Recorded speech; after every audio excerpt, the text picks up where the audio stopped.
Episode की शुरुआत में प्रपाई की एक क्लाइंट उसे लास्ट मीटिंग की रिपोर्ट्स दिखा रही थी और उसके साथ फ्लर्ट भी करने की कोशिश कर रही थी।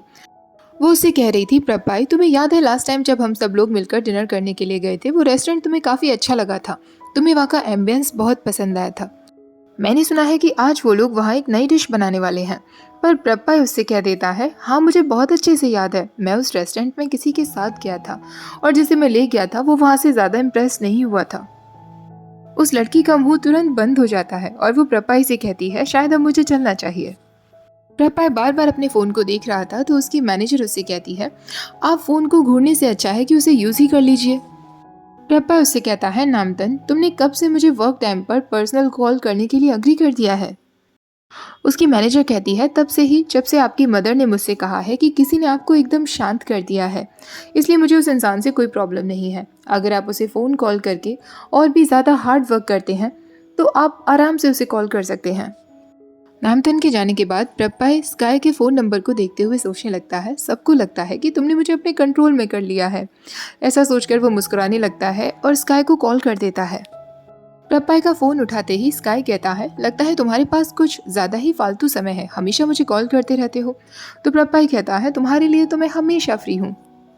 आज रात मैं तुमसे मिलने के लिए आ रहा हूँ, मेरा इंतज़ार करना। क्या तुम खाने में आज रात कुछ स्पेशल खाना चाहोगे? तुम्हें जो भी स्पेशल डिश खानी है बस मुझे नाम बता दो, प्रपाई तुम्हारे लिए ढूंढ कर ले आएगा। स्काई कहता है, अगर मैं तुम्हें डिश का नाम बता दूं तो क्या तुम आज रात ही बीजिंग तक उड़ते हुए चले जाओगे और मेरे लिए वो डिश ले आओगे? ऐसा कहकर वो फ़ोन कट कर देता है, पर प्रपाई कहता है, मुझे चैलेंज मत दो। पर फ़ोन कट होते ही स्काई का मैसेज आ जाता है जिसमें लिखा हुआ था, मुझे स्ट्यूड एग्स खाने हैं, जिसे देखकर प्रपाई मुस्कुराने लगता है। स्काई स्कूल में बैठा हुआ था और अपने हाथ पर वो निशान देख रहा था जो प्रपाई ने बनाया था। वो निशान फेड होने लगा था। तभी रेन वहां से गुजरता है और स्काई को ऐसा करते हुए देख लेता है। रेन उसके पास आकर कहता है, पकड़ लिया मैंने तुम्हें, मुझे नहीं पता था कि तुम लोगों की हथेलियां भी रीड कर लेते हो। प्लीज मेरा भी हाथ पढ़ के बताओ ना, मेरी लव लाइफ कैसी है? स्काई उससे कहता है, तुम्हें अपनी लव लाइफ में मार पड़ने वाली है। वो अपना पेपर रोल लेकर उसके सिर पर मारते हुए कहता है, बिल्कुल इस तरह। क्या तुम्हें किसी ने सिखाया नहीं है कि हर चीज को लेकर इतना ज्यादा क्यूरियस मत रहा करो? प्रपाई स्काई के घर पहुंच जाता है। वो पी जॉय के लिए कुछ स्नैक्स लेकर आया हुआ था। जॉय उन स्नैक्स को लेकर बहुत खुश हो जाती है और उससे कहती है, मुझे पता है तुम मेरे लिए कुछ ना कुछ लेकर आओगे, तुम बहुत अच्छे लड़के हो, पर हर बार ऐसा मत किया करो। तो प्रपाई कहता है, ये मेरी तरफ से थैंक यू गिफ्ट है, आपने स्काई का इतना ख्याल जो रखा। अब जॉय उससे कहती है, प्रपाई मुझे सच सच बताओ, तुम्हारे और स्काई के बीच में आखिरकार क्या रिश्ता है? प्रपाई कहता है, आपको क्या लगता है? तो जॉय कहती है, इतने सालों के एक्सपीरियंस के बाद जहाँ तक मुझे लगता है तुम दोनों जरूर कपल हो। प्रपाई कहता है, आपने बिल्कुल सही समझा, पर प्लीज ये बात अभी किसी को भी मत बताना, क्योंकि स्काई चाहता है हम इस बात को सीक्रेट रखें। जॉय कहती है, डियर तुम बिल्कुल भी चिंता मत करो, मैं लोगों के सीक्रेट्स रखने में तो माहिर हूँ। अब प्रपाई कहता है, स्काई मुझे अपने डोर का ही की कार्ड देना चाहता था, जिससे मैं जब भी यहाँ आऊँ मुझे उसे डिस्टर्ब करने की ज़रूरत ना पड़े, पर शायद वो ऐसा करना भूल गया होगा। क्या आप प्लीज़ उसके की कार्ड की एक कॉपी बनाकर मुझे दे सकती हैं? जॉय कहती है, हाँ बिल्कुल, तुम जाते वक्त मेरे ऑफिस से आकर ले लेना। प्रपाई कहता है, thank you so much. Joy कहती है, इट्स माई प्लेजर। प्रपाई के जाते ही वो पूरे डोम के लोगों को प्रपाई और स्काई की रिलेशनशिप के बारे में मैसेज कर देती है और सोचने लगती है, सीक्रेट्स जैसी कोई चीज़ नहीं होनी चाहिए। दूसरी तरफ प्रपाई जाता हुआ सोच रहा था, मुझे पता है कि अब डोम में सब लोगों को पता चल जाएगा, पर अच्छा ही है, मैं यही तो चाहता था। Thank you so much Joy. प्रपाई जब स्काई के रूम पर पहुंचता है, स्काई जब दरवाज़ा खोलता है तो वो काफ़ी नींद में दिख रहा था। प्रपाई उससे कहता है, मैं तुम्हारे लिए उसी फेमस शॉप से स्ट्यूड एग्स लेकर आया हूँ, मुझे पूरे 2 घंटे ड्राइव करके जाना पड़ा। तुम्हारी आंखें इतनी रेड क्यों हो रही हैं, क्या तुम सोई नहीं? स्काई कहता है, नहीं, मैंने कुछ टाइम पहले ही अपना वर्क फिनिश किया, मुझे सोने को नहीं मिल पाया। स्काई उसे अपने रूम में अंदर आने के लिए कहता है। प्रपाई उसके लिए डिनर सर्व करता है, पर पूरे वक्त स्काई को नींद ही आई जा रही थी। प्रपाई उसे अपने हाथों से खाना खिलाता है, उसके बाद वो सारे डिशेस भी वॉश करके रख देता है। स्काई टेबल पर ही सो गया था तो प्रपाई उससे कहता है, हम बेडरूम में चलते हैं। प्रपाई उसे बेडरूम में लेकर आता है और उसे बेड पर बड़े प्यार से लटा देता है। स्काई फिर से सोने लगता है तो प्रपाई उससे कहता है, पहले तुम्हें कपड़े चेंज कर लेने चाहिए। प्रपाई अब उसके कपड़े बदलने में भी उसकी मदद करता है। प्रभा अब उससे पूछता है तुम इतनी ज़्यादा नींद आ रही थी फिर भी तुम मेरा इंतज़ार क्यों कर रहे थे? तो स्काई कहता है क्योंकि मैं तुम्हारा इंतज़ार करना चाहता था। तुमने कहा था कि तुम रात को मुझसे मिलने के लिए आओगे। मैं कैसे सो सकता था, वरना तुम्हारे लिए दरवाज़ा कौन खोलता और तुम अंदर कैसे आते? प्रभा हंसने लगता है। स्काई अब लेटे लेटे उसे अपना हाथ दिखाते हुए कहने लगता है वो निशान अब फेड होने लगा है, मैं क्या करूं प्रभा? प्रभा उसे किस करने लगता है और उसका हाथ पकड़ते हुए कहता है मैं अब और कंट्रोल नहीं कर पाऊंगा। ये जब वो सपना देख रहा था, अचानक से वो होश में आता है तो वो देखता है स्काई ऑलरेडी सो चुका था। प्रभा कहता है और मुझे क्या करना चाहिए, तुमने मेरी ऐसी हालत कर दी है स्काई। वो उसके हाथ पर किस करता है और उससे कहता है गुड नाइट, आज मैं तुम्हें सोने देता हूँ। अगर मैं तुम्हारे पास ज़्यादा लंबे समय तक रुका तो मैं तुम्हारी सेफ्टी की गारंटी नहीं ले पाऊंगा। ऐसा कहकर प्रभा वहाँ से चला जाता है। प्रभा सीधा अपने भाई के पास आता है जो कुछ म्यूजिक सुन रहा था। प्रभा उसका म्यूजिक बंद कर देता है तो उसका भाई कहता है मैं म्यूजिक एंजॉय कर रहा था, आपने बंद क्यों कर दिया? प्रभा कहता है तुम म्यूजिक सुन रहे हो, क्या तुम्हें नहीं दिखता कि तुम्हारा भाई परेशानी में है? तो उसका भाई कहता है मुझे तो बस दिखता है कि मेरा भाई एक यंगर गाय के पीछे पड़ा हुआ है। अब तो माँ ने भी कह दिया है कि अगर उस लड़के ने आपको इतना ज़्यादा बदल दिया है तो वो लड़का माँ का फेवरेट बन जाएगा। वो अब मुझे भी इस वजह से लेक्चर देने लगी है और कहती हैं कि मुझे भी आपको फॉलो करना चाहिए और सुधर जाना चाहिए। प्रभा कहता है ये तो अच्छी बात है ना, तुम भी अपने लिए एक बॉयफ्रेंड ढूंढ लो। उसका भाई कहता है ये आप कह रहे हैं ब्रदर? तो प्रभा कहता है मैं तुम्हें दिखा कर रहूंगा कि मैं भी बॉयफ्रेंड को लेकर सीरियस हो सकता हूँ। उसके पास एक पेपर रख देता है जिस पर एक आर्ट बनी हुई थी और उससे कहता है प्लीज़ मेरा ये काम करवा देना, मैं तुम्हें बाद में पे कर दूंगा। उसका भाई कहता है ये आपने ड्रॉ किया है, ये तो बहुत ब्यूटीफुल है। जो इंसान हमेशा आर्ट क्लासेस बंक किया करता था वो इतनी अच्छी ड्राइंग भी कर सकता है। तभी अचानक प्रभा को स्काई का कॉल आता है जो बहुत ही घबराते हुए उससे कहता है पीपाई प्लीज़ अभी के अभी मेरे घर आ जाइए। प्रभा को भी टेंशन होने लगती है और वो तुरंत वहाँ से चला जाता है। वो स्काई के रूम के बाहर आकर कहता है स्काई जल्दी दरवाज़ा खोलो। स्काई दरवाज़ा खोलकर उससे कहता है इतनी ज़ोर से क्यों कह रहे हो, बहुत रात हो गई है, आवाज़ अपनी धीमी रखो। प्रभा उससे कहता है तुम क्यों रो रहे थे, तुम ठीक तो हो ना? स्काई कहता है मैं कब रो रहा था, मैं तो बिल्कुल ठीक हूँ। प्लीज़ जल्दी से डिज़ाइन के अकॉर्डिंग बोर्ड्स को ग्लू लगाने में मेरी मदद करो ना, मैंने इसलिए तुम्हें यहाँ बुलाया है। प्रभा उससे कहता है तुमने मुझे ये सब की वजह से यहाँ बुलाया था? स्काई कहता है हाँ प्लीज़ अब समय बर्बाद मत करो, मुझे कल तक ये प्रोजेक्ट देना है।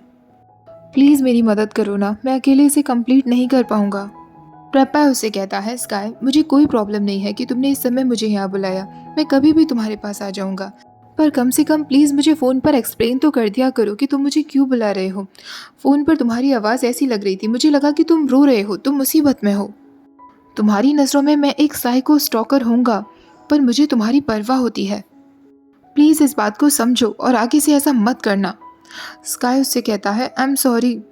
प्रभा कहता है भूल जाओ इस बारे में, हम तुम्हारे प्रोजेक्ट पर फोकस करते हैं, तुम्हें ये जल्दी से ख़त्म करना है ना।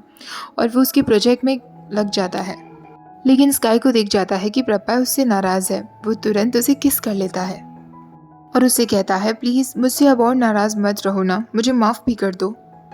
प्रभा कहता है ठीक है, अब मुझे बताओ कि मुझे किस तरह तुम्हारी मदद करनी है। स्काई उससे कहता है तुम्हें ये बोर्ड्स को ग्लू लगाना होगा, पर तुम वो रहने दो, तुम अपने हैंड्स डर्टी नहीं करना चाहोगे ना ग्लू लगाने में। तुम एक काम करो, तुम बस मुझे असिस्ट करो, हम दोनों साथ में काम कर रहे हैं, यही कितना लवली होगा ना। प्रभा काम करते करते अपने हाथ में चोट लगा लेता है। स्काई उससे कहता है तुम्हें ये कैसे लग गई, पर प्रभा तुरंत अपना हाथ हटा लेता है।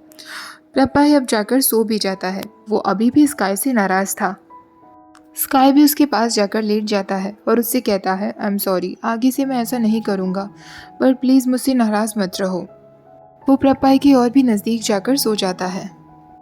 सुबह हो जाती है। अगली सुबह जब वो दोनों उठते हैं, प्रभा स्काई से कहता है तुम थोड़ा और आराम करो, मैं नहा लेता हूँ, उसके बाद मैं तुम्हें जगा दूंगा।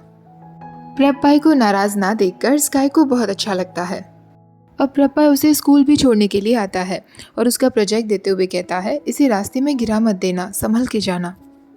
पाई के जाते जाते स्काई फिर उससे कहता है मैं तुमसे फिर से रात के लिए माफ़ी मांगना चाहता हूँ।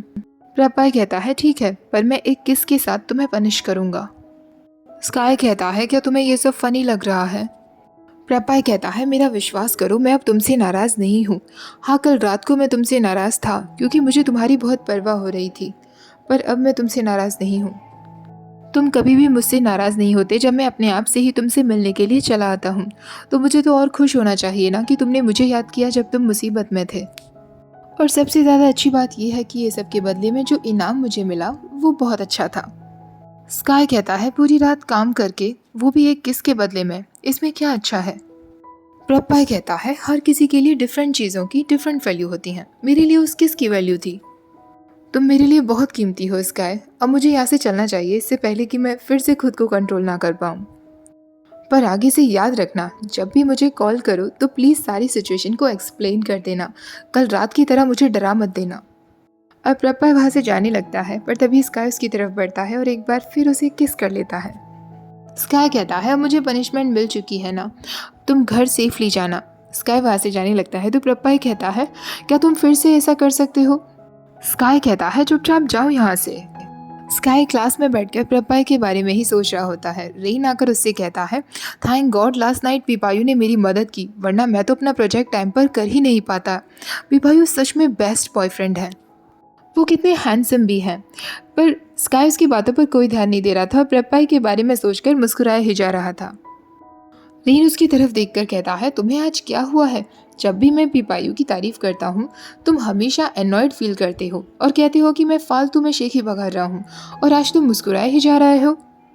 स्काई अचानक होश में आता है और रेन से कहता है, अच्छी बात है कि तुम्हें ये सारी बातें अभी भी याद हैं, और क्या तुम देख नहीं सकते कि मैं जानबूझकर तुम्हें इग्नोर करने की कोशिश कर रहा हूँ?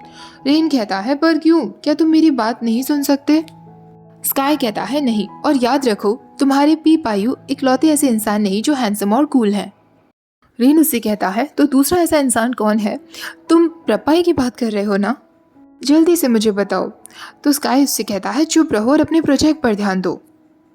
रेन कहता है, प्लीज़ अब और काम की बातें मत करो, कितना सारा वर्क करने के लिए अभी रह गया है, मैं अब बहुत ज़्यादा बर्दाश्त नहीं कर पा रहा हूँ।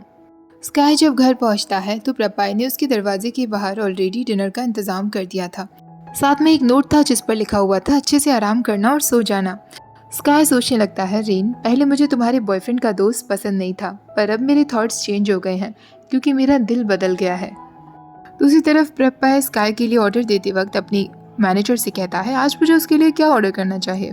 उस दिन मैंने थाई फूड ऑर्डर किया था, आज मैं वियतनामीज़ फूड उसके लिए ऑर्डर कर देता हूँ।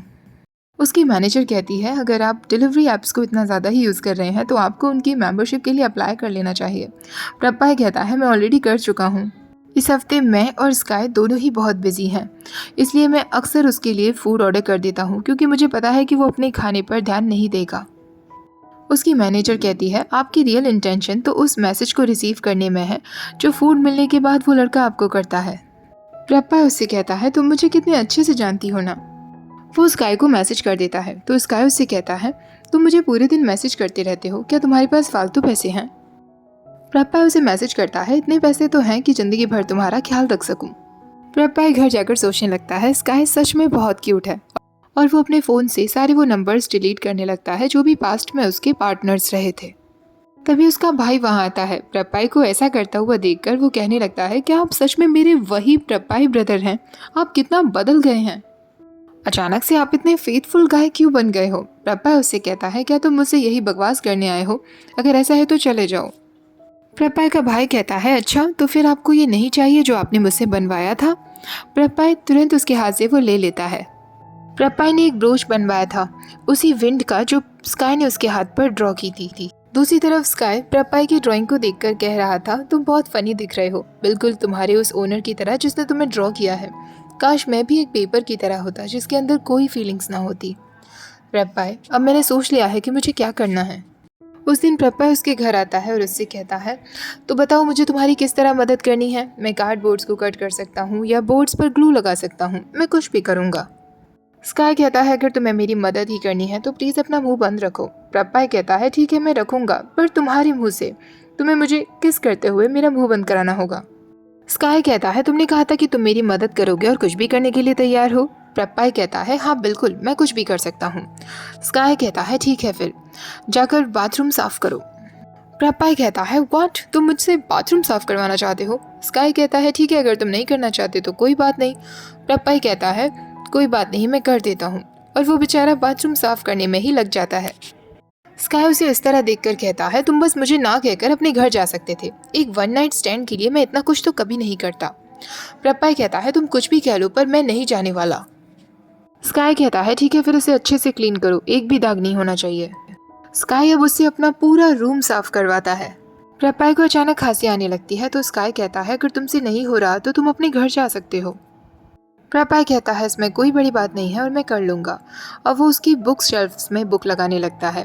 स्काई उसकी मदद करने के लिए आ जाता है और शेल्फ में सारी बुक्स लगाने लगता है और उससे कहता है, तुम्हें इन्हें इस तरह अरेंज करना है। प्रपाई कहता है, थैंक यू मेरी मदद के लिए। तो स्काई कहता है, अब बाकी का काम खुद करो, मैं तुम्हारी और मदद नहीं करने वाला। प्रपाई जब सारा काम कर लेता है तो स्काई उससे पूछता है, तुम मुझसे कब बोर होंगे। प्रपाई कहता है, तुम्हें एक ऑनेस्ट आंसर चाहिए या सिर्फ स्वीट वर्ड्स चाहिए। स्काई कहता है, क्या मैंने कभी भी तुमसे स्वीट वर्ड्स की उम्मीद की है। प्रपाई कहता है, ठीक है फिर सुनो, मुझे नहीं पता कि वो दिन कब आएगा। स्काई कहता है, इसका मतलब वो दिन आएगा। प्रपाई उसे हक कर लेता है और उससे कहता है, तुम्हें किस बात का डर लग रहा है। तुम्हें बिल्कुल डरने की ज़रूरत नहीं है, मैं तुम्हें छोड़कर कहीं नहीं जाऊंगा। प्रपाई मन में सोचने लगता है, तुमने इतना कॉन्फिडेंटली ये बात उससे कह दी, तुम उससे कितना प्यार करने लगे हो प्रपाई। स्काई अब उससे कहता है, ठीक है मैं हार मानता हूँ, अब मैं और कंट्रोल नहीं कर सकता। वो तुरंत प्रपाई के ऊपर आ जाता है और अपने कपड़े निकालने लगता है। प्रपाई उससे कहता है, ये तुम क्या कर रहे हो। स्काई कहता है, मैं अब और तुम्हें नहीं रोकूंगा। प्रपाई कहता है, तुमने मुझे गलत समझ लिया, मैंने ये सब कुछ इसलिए नहीं किया था क्योंकि मुझे तुम्हारे साथ सोना है। ये बात सच है कि मैं तुम्हारे साथ सोना चाहता हूँ, पर मैं सिर्फ तुम्हारे साथ सोना नहीं चाहता। मैं यहाँ आता हूँ क्योंकि मैं तुम्हें देखना चाहता हूँ। तुम्हें खुश देखकर, ठीक देखकर मुझे खुशी मिलती है, पर मुझे और भी अच्छा लगेगा अगर मैं तुम्हारी पूरी बॉडी को टेस्ट कर पाऊंगा। ये मैं क्या कह रहा हूँ, मेरे कहने का मतलब है कि मैं तुम्हारे साथ सिर्फ सेक्स की वजह से नहीं हूँ। तभी स्काई उससे कहता है, बस करो अब, और सीधा उसे किस कर लेता है। वो दोनों एक दूसरे को एक हॉट किस करते हैं और प्रपाई कहता है, मैं तुम्हारी बॉडी के साथ साथ तुम्हारा दिल भी चाहता हूँ। स्काई अब उससे कहता है, प्लीज़ मुझसे जल्दी ही बोर हो जाओ। प्रपाई कहता है, क्या तुम सच में ऐसा चाहते हो। और दोनों एक दूसरे को फिर किस करने लगते हैं। स्काई मन में सोच रहा था, प्लीज़ मुझसे कभी भी बोर मत होना प्रपाई। अपने हॉट सेशन के बाद जब दोनों साथ में लेटे होते हैं, प्रपाई स्काई को डार्लिंग बुलाता है तो स्काई कहता है, मैं तुम्हारी डार्लिंग नहीं हूँ, मैं तुम्हारे साथ इसलिए सोया था ताकि तुम मेरे पीछे पड़ना बंद कर दो। प्रपाई कहता है, ठीक है, अगर तुम्हें डार्लिंग वर्ड पसंद नहीं तो मैं आज से तुम्हें हनी बुलाऊंगा। ओके हनी, वैसे तुमने मुझे अभी तक अपने फेवरेट फूड्स के बारे में नहीं बताया है, मुझे सब तुम्हारे बारे में जानना है, प्लीज़ बताओ। स्काई कहता है, मेरा ऐसा कोई फेवरेट फूड नहीं है, मैं कुछ भी खा लेता हूँ, मैं वो सारी डिशेस खा लेता हूँ जिन्हें राइस के साथ खाया जा सके। प्रपाई कहता है, और तुम्हें मूवीज़ कैसी पसंद है, रोमांटिक या एक्शन। स्काई कहता है, मुझे एक्शन मूवीज़ पसंद है। प्रपाई अब उससे कहता है, क्या तुम्हारे डैड को कोई प्रॉब्लम नहीं होगी, तुम अपने होम टाउन अभी तक वापस नहीं गए हो। स्काई कहता है, रेन ने तुम्हें मेरे होम टाउन के बारे में बता दिया। नहीं, मेरे डैड को कोई प्रॉब्लम नहीं होगी क्योंकि मैं हाई स्कूल से ही बैंकॉक में रहा हूँ। मैं अपने अंकल के पास रहा था, उनके पास काफ़ी सारे घर थे, इसलिए उन्होंने एक घर मुझे दे दिया। ये घर मेरे स्कूल से काफ़ी पास में था, इसलिए मुझे कभी कोई प्रॉब्लम नहीं हुई। प्रपाई कहता है, तुमने काफ़ी हार्ड टाइम देखा होगा ना। स्काई कहता है, नहीं, मैं तो उसे बिल्कुल भी हार्ड टाइम नहीं कहूँगा। जब मैं 15 साल का था तो मैं बहुत शरारती था। मेरे पेरेंट्स हर महीने मुझे पैसे भेजा करते थे, बाकी सारे बच्चों से मेरी लाइफ काफ़ी अच्छी थी। मैं वो सब करता था जो भी मैं चाहता था, मैं किसी की नहीं सुनता था। प्रपाई कहता है, तो तुमने अपनी चेस्ट पर वो पियर्सिंग हाई स्कूल में ही करवाई थी। स्काई कहता है, क्या तुम प्लीज़ मेरी चेस्ट के बारे में बात करना बंद करोगे। प्रपाई कहता है, मैं क्या करूँ, मुझे वो बहुत अच्छे लगते हैं, तुम प्लीज़ उनमें रिंग्स पहनना शुरू कर दो ना, मैं देखना चाहता हूँ कि वो कैसे दिखेंगे। तभी स्काई कहता है, मेरे एक्स बॉयफ्रेंड ने वो किया था। प्रपाई कहता है, फिर उन्हें बिल्कुल भी मत पहनना, तुम अपने एक्स बॉयफ्रेंड को अभी भी याद करते हो। स्काई कहता है, अगर ऐसा होता तो मैं तुम्हारे साथ नहीं सोता। मैं अपने एक्स बॉयफ्रेंड को पूरी तरीके से भूल चुका हूँ, पता नहीं क्यों मुझे हमेशा घटिया लड़के ही मिलते हैं। प्रपाई कहता है, ये पूरी तरीके से सही नहीं है, मेरे जैसा अच्छा लड़का तो तुम्हें 3 जन्म तक नहीं मिलेगा। ऐसा कहकर वो दोनों मुस्कुराते हैं और साथ में लेट जाते हैं। तभी स्काई कहता है, तुम्हें नहा लेना चाहिए, तुमसे टॉयलेट क्लीनर की स्मेल आ रही है। प्रपाई कहता है, तुम ठीक कह रहे हो, मैं अभी नहा कर आता हूँ। प्रपाई बाहर जाकर सोचने लगता है, मैं तुमसे कैसे बोर होऊंगा जबकि डेली मुझे तुमसे और भी ज़्यादा प्यार होता जा रहा है। अगली सुबह प्रपाय स्काई को लेने के लिए उसके स्कूल तक पहुंच गया था। स्काई की नज़र प्रपाय के कोट पर जाती है जहां उसने वही ब्रोच पहना हुआ था। तो प्रपाय उससे कहता है, तुम इस ब्रोच के बारे में सोच रहे हो ना? मैं बस चाहता था हर किसी को पता चल जाए कि मैं टेकन हूँ और मुझ पर अब तुम्हारा हक है, इसलिए मैंने इसे पहना। ऐसा कहकर वो स्काई को अपने साथ लेकर वहां से चला जाता है। सिक कहता है, विश्वास नहीं होता, भोला भाला दिखने वाला स्काई हमसे इतनी सारी बातें छुपाए हुए था, पर रेन को कुछ समझ नहीं आ रहा था। सिग उससे कहता है, पूरी क्लास तुम्हें इसीलिए टीज करती है क्योंकि तुम बहुत बड़े स्टूपिड हो। जाकर सारी बातें उन आंटी से पूछो, उन्हें भी पता चल गई होंगी। स्काई और प्रपाई बाहर आते हैं तो प्रपाई स्काई से कहता है, क्या तुम प्लीज़ मेरी नेक पर एक किस का बाइट निशान बना दोगे? पुराना वाला निशान चला गया है। स्काई कहता है, तुम पागल हो क्या? प्रपाई कहता है, क्यों? मुझे बहुत अच्छा लगता है जब तुम मुझे क्लेम करते हो। स्काई कहता है, मैंने तो तुमसे कभी नहीं कहा कि मैं तुम्हारी ओनरशिप लेना चाहता हूँ। प्रपाई हंसने लगता है और उसका हाथ पकड़ते हुए कहता है, चलो घर चलते हैं। अब हमें फ्लैशबैक में दिखाया जाता है कि प्रपाई पूरी रात भर उसी निशान को बनाने में लगा रहा था जो स्काई ने उसके हाथ पर बनाया था। काफ़ी टाइम के अटेम्प्ट के बाद आखिरकार वो आखिरी में उस निशान को बना पाया था। इसी के साथ ये एपिसोड यहाँ ख़त्म हो जाता है। वीडियो अच्छी लगी हो तो प्लीज़ वीडियो को लाइक शेयर, चैनल को सब्सक्राइब करना मत भूलिएगा। Thank you for watching. Bye bye.